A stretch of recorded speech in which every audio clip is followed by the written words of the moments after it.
The information provided is for educational and informational purposes only. If you're experiencing pain and discomfort, please consult a qualified medical professional. Well, on today's episode of the Growth Lab, we're going to talk about how 2 minutes of exercise every day can change your life. And we're going to start with this idea, of neuroplasticity. What is neuroplasticity? Here's the definition. Neuroplasticity is the ability of the nervous system to change its activity in response to intrinsic or extrinsic stimuli by reorganizing its structure, functions, and connections. That's a mouthful. But essentially what that means is that your brain and the way it sees and interacts with the body can change. And it can change in response to things that are happening in the environment around you, or in response to just the way you think and the way your body communicates with itself internally, which is pretty cool. Now, when it comes to this neuroplasticity, our body learns the quickest and changes the fastest between the ages of 0 and 25. And this is because as the brain grows and develops, we just have more of the chemicals and the hormones and the transmitters floating around in our brain that allow neuroplasticity to happen at a faster rate. After the age of 25, when the brain is fully developed, that's when we start to see this process start to slow down. So it means that as we get older, things become harder to learn. The body becomes harder to change. It becomes more difficult to learn new things. It's not impossible. In fact, there is a lot of great literature that says you can still make some fantastic changes in your body as you get older. It just requires a little bit more direct input and a little bit more physical and mental stress on the body. Not necessarily in a bad way, in a good way, but it does require that. Now, why do we even talk about neuroplasticity to begin with? Well, if we're talking about changing the body to help it feel better, have less pain and less discomfort, this is the first place that we have to start. We have to start changing the way the brain interacts with itself and the way it sees the different joints and the different strength of all the muscles in the body. Because if your body can reorganize the way it moves and reorganize the way it sees itself, you can actually change the movement patterns in your body so that perhaps you're not beating up these areas that are causing discomfort and pain, and you can actually shift on that burden onto other joints that might be better able to require those loads, or get the joints that are the lowest common denominators, the ones that aren't as strong, don't have enough endurance, get those up there so they can actually do their job and actually protect your joints better. It's quite amazing. Now, why does the body even start getting in pain and discomfort to begin with? Well, pain and discomfort is a noxious stimuli, and your body's prime directive is to keep you alive so that you can procreate and move forward in life and continue to proliferate the human race. And in order to do that, it needs to be able to move around. So what your brain very smartly does is that if you have a trauma at one joint, we'll call a micro trauma, your body will find a way to use everything else in a more efficient way and put less stress on that area that's in pain and discomfort to keep you moving forward in life. The problem is that if this goes on continually and you continue to lose joint after joint and function goes down all over the body, you then have a handful of joints and muscles doing all the work for which should be a full system. And because those areas become more and more overloaded, mobility goes down, those joints get really tight and achy. And that's when you start having people, God bless them, who are in walkers because their body just doesn't have the strength or the endurance and just in too much discomfort to really do much of anything. And that's not really a high quality of life. That's the reason that I'm even in my profession to begin with. It's because I want to see people move and exercise pain-free so they can go out and enjoy everything they want to in life. Another way to think about this would be comparing the New York system of grids in traffic and roads versus where I went to this year, older Italian towns. In older Italian towns, there's no grid system. It's winding, turning roads that intersect with each other. They're very, very narrow pathways. And oftentimes, if there is some kind of impedance in the way, like there's a car accident or someone's moving something, it really holds up and stops traffic. And because there's very little other avenues to get around and move, people just get kind of stuck in one place. It can cause a real gridlock.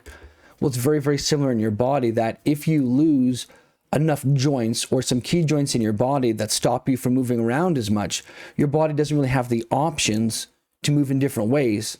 So pain and discomfort can increase, or you just lack the mobility to do the things in life that you want to. Alternatively, we might be able to look at the New York system, which, if it wasn't so busy, this analogy would be much better, but follow along with me here. In New York City, they had this very smart idea. Manhattan in particular, they set up a grid system. So everything looks like a really giant amount of like tic-tac-toe, where you've got a whole bunch of streets moving north-south and a whole bunch moving east to west. And what that allows traffic to do is flow more freely. If you know one major artery is blocked off, you can go up and across in a different artery. Well, this is preferably how your body's going to move, is that if you have enough different avenues open, enough strong joints, your body will figure out different ways to do things and you can be relatively pain-free. And the only way to do that is to figure out which joints in your body are the weakest, which have the least endurance, which are causing most of the problems, and then getting those joints stronger, doing construction on those joints, so to speak, like you do construction on a road, and bring that road back up to par so that more traffic can flow through it, or in this case, your body can use it more optimally. And the question then becomes, how the heck do we do that? Well, that's where this neuroplasticity thing comes in, because your body is amazing at learning, even as you get older. And so if you find the right exercises and you do them a couple times a day, a few times a day, and you don't really fatigue yourself out, but you do them frequently enough, you actually start rewiring your brain. It engages in this neuroplastic concept, and your body then detects that, hey, this joint is stronger now, it has more endurance, we feel more comfortable using it, let's filter more work back to it and take some of the pressure off the other areas which we've been overloading a lot. And then those areas that have been overloaded a lot, well, they're not being as stressed, and so they start healing and you feel a ton better. It's very similar to riding a bike. When you were younger, you might have had a really hard time riding a bike. You had to put the training wheels on, right? You're going down there, you're falling off a whole bunch, but eventually you learn to ride that bike really, really well. What happens now? Even if you didn't get on a bike for 10 years and you got back on one now, you'd probably be okay riding that bike. Why? Because your body learned that skill. And so if you find the exercise that you need to do to get your body stronger, and you do them a little bit every day, your body learns to have those pieces available to move you around. Mobility goes up, strength goes up, discomfort goes down. You feel like moving is easier. You feel like you have more freedom in your life. It's absolutely amazing. And so here are going to be the 4 steps you take in your toolkit to start having your body move and feel pain-free in 2 minutes a day with exercise. The first step, and it's usually the hardest, sometimes it requires the help of a professional, but you identify the joints in your body that are of the lowest quality strength and output, because these are the ones that your body's going to be avoiding using the most.